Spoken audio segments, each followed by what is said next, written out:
നമസ്കാരം, സക്സസ് പാത്തിന്റെ പുതിയൊരു വീഡിയോയിലേക്ക് എല്ലാവർക്കും സ്വാഗതം. ഇന്ന് നമ്മൾ കഴിഞ്ഞ ദിവസം ചർച്ച ചെയ്ത ക്വസ്റ്റ്യൻസിന്റെ ബാക്കി ക്വസ്റ്റ്യൻസ് ആണ് ചർച്ച ചെയ്യാൻ പോകുന്നത്. ആദ്യത്തെ ക്വസ്റ്റ്യനിലേക്ക് കടക്കാം. മാസ്റ്റർ വീവർ സമ്പ്രദായവുമായി ബന്ധപ്പെട്ടിരിക്കുന്ന കുടിൽ വ്യവസായം. മാസ്റ്റർ വീവർ സമ്പ്രദായം. കൈത്തറി. കൈത്തറിയാണ് മാസ്റ്റർ വീവർ സമ്പ്രദായവുമായി ബന്ധപ്പെട്ടിരിക്കുന്ന കുടിൽ വ്യവസായം. Central institute of fisheries technology എവിടെയാണ്? കൊച്ചി. കൊച്ചിയിലാണ് central institute of fisheries technology. Pallivasal പദ്ധതി ഏതു നദിയിലാണ്? പള്ളിവാസൽ പദ്ധതി മുതിരപ്പുഴയാണ്. മുതിരപ്പുഴയിലാണ് പള്ളിവാസൽ പദ്ധതി. കുറ്റ്യാടി ജലവൈദ്യുത പദ്ധതി ആരംഭിച്ച വർഷം? 1972. 1972 കുറ്റ്യാടി ജലവൈദ്യുത പദ്ധതി ആരംഭിച്ചത്. കേരളത്തിലൂടെ കടന്നുപോകുന്ന ദേശീയപാത 744 ബന്ധിപ്പിക്കുന്ന സ്ഥലങ്ങൾ. തിരുമംഗലം, കൊല്ലം. തിരുമംഗലത്തെയും കൊല്ലത്തെയും ബന്ധിപ്പിച്ചാണ് ദേശീയപാത 744. കേരളത്തിലൂടെ കടന്നുപോകുന്ന ദേശീയപാത 744 ബന്ധിപ്പിക്കുന്ന സ്ഥലങ്ങൾ ഏതൊക്കെയാണ്? തിരുമംഗലവും കൊല്ലവും. അഞ്ചുതെങ്ങ് കലാപം നടന്ന വർഷം? 1697. അഞ്ചുതെങ്ങ് കലാപം നടന്ന വർഷം ഏതാണ്? 1697. കുരുമുളകിന്റെ വ്യാപാര കുത്തക ബ്രിട്ടീഷുകാർ സ്വന്തമാക്കിയതിൽ പ്രതിഷേധിച്ചിട്ടാണ് അഞ്ചുതെങ്ങ് കലാപം നടന്നത്. 1697 അഞ്ചുതെങ്ങ് കലാപം നടന്നത്. ഇംഗ്ലീഷ് ഈസ്റ്റ് ഇന്ത്യ കമ്പനിക്ക് വേണാട്ടിലുണ്ടായിരുന്ന ഏറ്റവും പ്രധാനപ്പെട്ട പണ്ടകശാല? അഞ്ചുതെങ്ങ്.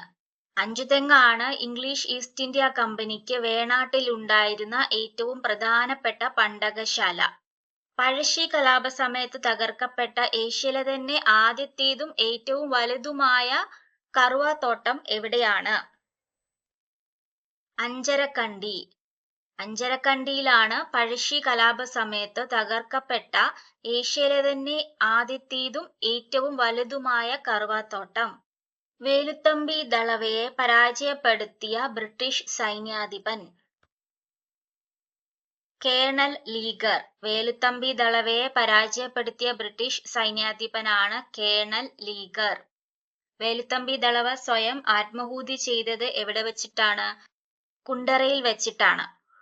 കാലടിയിൽ രാമകൃഷ്ണ അദ്വൈതാശ്രമം സ്ഥാപിച്ചത് ആരാണ്?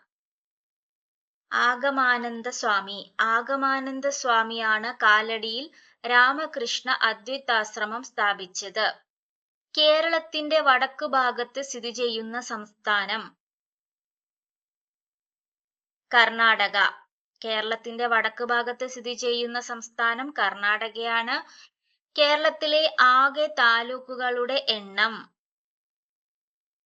77. കേരളത്തിൽ ആകെ 77 താലൂക്കുകളാണുള്ളത്. വേനൽക്കാലത്തെ ശരാശരി മഴ എത്രയാണ്? 40 സെന്റിമീറ്റർ. 40 സെന്റിമീറ്റർ മഴയാണ് കേരളത്തിൽ വേനൽക്കാലത്തെ ശരാശരി മഴ. ചുവടെ ചേർത്തിട്ടുള്ളവയിൽ ജൈവസമ്പുഷ്ടമായ മണ്ണിനം ഏതാണ്? പർവ്വതമണ്ണ്. പർവ്വതമണ്ണാണ് തന്നിട്ടുള്ളവയിൽ ജൈവസമ്പുഷ്ടമായ മണ്ണിനം. പക്ഷി നിരീക്ഷകനായ ഡോക്ടർ സലീം അലിയുടെ പേരിൽ അറിയപ്പെടുന്ന കേരളത്തിലെ പക്ഷി സങ്കേതം? തട്ടേക്കാട്. പക്ഷി നിരീക്ഷകനായ ഡോക്ടർ സലീം അലിയുടെ പേരിൽ അറിയപ്പെടുന്ന കേരളത്തിലെ പക്ഷി സങ്കേതം ഏതാണ്? തട്ടേക്കാട്. അക്കാമ ചെറിയാന്റെ ജനനം? കാഞ്ഞിരപ്പള്ളി. കാഞ്ഞിരപ്പള്ളിയിലാണ് അക്കാമ ചെറിയാന്റെ ജനനം. ആഗമാനന്ദ സ്വാമി ആദ്യം ആശ്രമം സ്ഥാപിച്ചത് എവിടെയാണ്? പുതുക്കാട്. ആഗമാനന്ദ സ്വാമി ആദ്യം ആശ്രമം സ്ഥാപിച്ചത് എവിടെയാണ്? പുതുക്കാട്. അക്കാമ ചെറിയാനെ തിരുവിതാംകൂറിലെ ഝാൻസി റാണി എന്ന് വിശേഷിപ്പിച്ചത് ആരാണ്? ഗാന്ധിജി. ഗാന്ധിജിയാണ് അക്കമ്മ ചെറിയാനെ തിരുവിതാംകൂറിലെ ഝാൻസി റാണി എന്ന് വിശേഷിപ്പിച്ചത്. കേരള പട്ടികജാതി പട്ടികവർഗ വികസന കോർപ്പറേഷന്റെ ആസ്ഥാനം? തൃശൂർ. തൃശൂരാണ് കേരള പട്ടികജാതി പട്ടികവർഗ വികസന കോർപ്പറേഷന്റെ ആസ്ഥാനം. കേരളത്തിലെ ആദ്യത്തെ കർഷക തൊഴിലാളി സമരത്തിന് വേദിയായ സ്ഥലം ഏത്? വെങ്ങാനൂർ. വെങ്ങാനൂരാണ് കേരളത്തിലെ ആദ്യത്തെ കർഷക തൊഴിലാളി സമരത്തിന് വേദിയായ സ്ഥലം. ആന്റിജൻ ഇല്ലാത്ത രക്തഗ്രൂപ്പ് O ഗ്രൂപ്പ്. O ഗ്രൂപ്പാണ് ആന്റിജൻ ഇല്ലാത്ത രക്തഗ്രൂപ്പ്. ശരീരത്തിന്റെ തുലനാവസ്ഥ നിയന്ത്രിക്കുന്ന ഭാഗം സെറിബെല്ലം. സെറിബെല്ലമാണ് ശരീരത്തിന്റെ തുലനാവസ്ഥ നിയന്ത്രിക്കുന്ന ഭാഗം. മനുഷ്യനിൽ എത്ര തരം പല്ലുകളാണുള്ളത്? 4.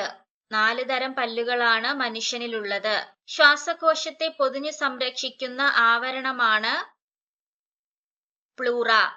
ശ്വാസകോശത്തെ പൊതിഞ്ഞു സംരക്ഷിക്കുന്ന ആവരണമാണ് പ്ലൂറ. ഒരു ചലനത്തിൽ പേശിയുടെ നീളം കൂടുകയാണെങ്കിൽ ആ കൺട്രാക്ഷൻ അറിയപ്പെടുന്നത് എസെൻട്രിക്. ഒരു ചലനത്തിൽ പേശിയുടെ നീളം കൂടുകയാണെങ്കിൽ ആ കൺട്രാക്ഷൻ അറിയപ്പെടുന്നത് എസെൻട്രിക് എന്നാണ്. പേശി പ്രവർത്തനങ്ങളെ ഏകോപിപ്പിക്കുന്ന മസ്തിഷ്ക ഭാഗം സെറിബെല്ലം. പേശി പ്രവർത്തനങ്ങളെ ഏകോപിപ്പിക്കുന്ന മസ്തിഷ്ക ഭാഗമാണ് സെറിബെല്ലം. ശരീരത്തിന്റെ തുലനാവസ്ഥയെ നിയന്ത്രിക്കുന്നതും പേശി പ്രവർത്തനങ്ങളെ ഏകോപിപ്പിക്കുന്നതുമായ മസ്തിഷ്ക ഭാഗം ഏതാണ്? സെറിബെല്ലം. സെഹത് എന്ന ടെലിമെഡിസിൻ പദ്ധതി ഉദ്ഘാടനം നിർവഹിച്ചത് ആരായിരുന്നു? രവിശങ്കർ പ്രസാദ്. സെഹത് എന്ന ടെലിമെഡിസിൻ പദ്ധതിയുടെ ഉദ്ഘാടനം നിർവഹിച്ചത് രവിശങ്കർ പ്രസാദ് ആണ്. ഈ പദ്ധതിയുമായിട്ട് ആദ്യമായി സഹകരിച്ച ആശുപത്രി അപ്പോളോ ഹോസ്പിറ്റൽ ആണ്. ഭൂമിയുടെ ശ്വാസകോശം എന്നറിയപ്പെടുന്ന പ്രദേശം ആമസോൺ മഴക്കാടുകൾ. ആമസോൺ മഴക്കാടുകളാണ് ഭൂമിയുടെ ശ്വാസകോശം എന്നറിയപ്പെടുന്ന പ്രദേശം. ശരീരത്തിൽ ഇരുമ്പിന്റെ ആഗിരണം ഉത്തേജിപ്പിക്കുന്ന vitamin vitamin C. Vitamin C ആണ് ശരീരത്തിൽ ഇരുമ്പിന്റെ ആഗിരണം ഉത്തേജിപ്പിക്കുന്ന വിറ്റാമിൻ. രക്തം കട്ടപിടിക്കുന്നതിന് ആവശ്യം വേണ്ട ജീവകം ജീവകം കെ. ജീവകം കെ ആണ് രക്തം കട്ടപിടിക്കുന്നതിന് ആവശ്യം വേണ്ട ജീവകം. താഴെ പറയുന്നവയിൽ ഏതിന്റെ ന്യൂക്ലിയസിലാണ് ന്യൂട്രോൺ ഇല്ലാത്തത്? പ്രോട്ടിയം. തന്നിരിക്കുന്നതിൽ പ്രോട്ടിയത്തിന്റെ ന്യൂക്ലിയസിലാണ് ന്യൂട്രോൺ ഇല്ലാത്തത്. കെ ഷെല്ലിൽ ഉൾക്കൊള്ളാവുന്ന പരമാവധി ഇലക്ട്രോണുകളുടെ എണ്ണം 2. കെ ഷെല്ലിൽ ഉൾക്കൊള്ളാവുന്ന പരമാവധി ഇലക്ട്രോണുകളുടെ എണ്ണമാണ് 2. സോപ്പ് ജലത്തിൽ ലയിക്കുമ്പോൾ ജലത്തിന്റെ പ്രതലബലം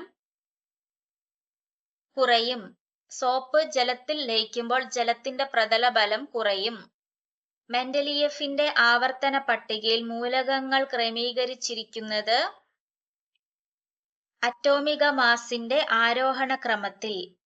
അറ്റോമിക മാസിന്റെ ആരോഹണ ക്രമത്തിലാണ് മെൻഡലിയേഫിന്റെ ആവർത്തന പട്ടികയിൽ മൂലകങ്ങൾ ക്രമീകരിച്ചിരിക്കുന്നത്. സസ്യങ്ങൾ പ്രകാശ സംശ്ലേഷണത്തിലൂടെ പുറത്തുവിടുന്ന വാതകം ഓക്സിജൻ. സസ്യങ്ങൾ പ്രകാശ സംശ്ലേഷണത്തിലൂടെ പുറത്തുവിടുന്ന വാതകം ഏതാണ്? ഓക്സിജൻ. ഊർജത്തിന്റെ CGS യൂണിറ്റ് ഏത്? എർഗ്.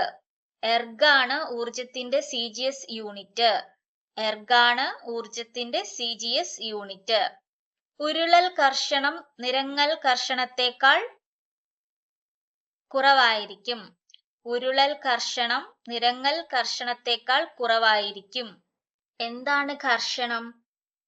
പരസ്പരം സ്പർശിച്ചു നിൽക്കുന്ന രണ്ട് വസ്തുക്കൾ തമ്മിലുള്ള ആപേക്ഷിക ചലനത്തെ പ്രതിരോധിക്കുന്ന ബലമാണ് കർഷണം. പരസ്പരം സ്പർശിച്ചു നിൽക്കുന്ന രണ്ട് വസ്തുക്കൾ തമ്മിലുള്ള ആപേക്ഷിക ചലനത്തെ പ്രതിരോധിക്കുന്ന ബലമാണ് കർഷണം. ഈ കർഷണത്തെ രണ്ട് രീതിയിലാണ് തരംതിരിച്ചിരിക്കുന്നത്: ഉരുളൽ കർഷണമെന്നും നിരങ്ങൽ കർഷണമെന്നും. രണ്ട് വസ്തുക്കൾ പരസ്പരം ഉരുണ്ടു നീങ്ങുമ്പോൾ ഉണ്ടാകുന്ന കർഷണമാണ് ഉരുളൽ കർഷണം. ഉദാഹരണം പറയുകയാണെങ്കിൽ വണ്ടിയുടെയൊക്കെ ടയറും റോഡും തമ്മിലുള്ള കർഷണം ഉരുളൽ കർഷണമാണ്. അതുപോലെ രണ്ട് വസ്തുക്കൾ പരസ്പരം നിരങ്ങി നീങ്ങുമ്പോൾ അനുഭവപ്പെടുന്ന ഘർഷണമാണ് നിരങ്ങൽ ഘർഷണം. ഉരുളൽ ഘർഷണം നിരങ്ങൽ ഘർഷണത്തെക്കാൾ കുറവായിരിക്കും. അതുപോലെ നിരങ്ങൽ ഘർഷണം ഉരുളൽ ഘർഷണത്തെക്കാൾ കൂടുതലുമായിരിക്കും. ഒരു വസ്തുവിൽ അടങ്ങിയിരിക്കുന്ന ദ്രവ്യത്തിന്റെ അളവാണ് പിണ്ഡം. ഒരു വസ്തുവിൽ അടങ്ങിയിരിക്കുന്ന ദ്രവ്യത്തിന്റെ അളവാണ് പിണ്ഡം. എന്താണ് ഭാരം? ഭാരം എന്താണ്? ഗുരുത്വാകർഷണം ഒരു വസ്തുവിൽ ചെലുത്തുന്ന ശക്തിയാണ് ഭാരം. സൂര്യനിൽ നിന്നും പ്രകാശത്തിന് ഭൂമിയിലെത്താൻ എത്ര സമയം മതിയാകും? 8.2 മിനിറ്റ്. സൂര്യനിൽ നിന്നും പ്രകാശം ഭൂമിയിലെത്താൻ 8 മിനിറ്റും 2 സെക്കൻഡുമാണ് വേണ്ടുന്നത്. സ്ഥാനാന്തരത്തിന്റെ യൂണിറ്റ്. സ്ഥാനാന്തരത്തിന്റെ യൂണിറ്റ് എന്താണ്? മീറ്റർ. സ്ഥാനാന്തരത്തിന്റെ യൂണിറ്റ് ആണ് മീറ്റർ. നമ്മൾ ഇന്ന് 40 ക്വസ്റ്റ്യൻസ് നോക്കിയിട്ടുണ്ട്.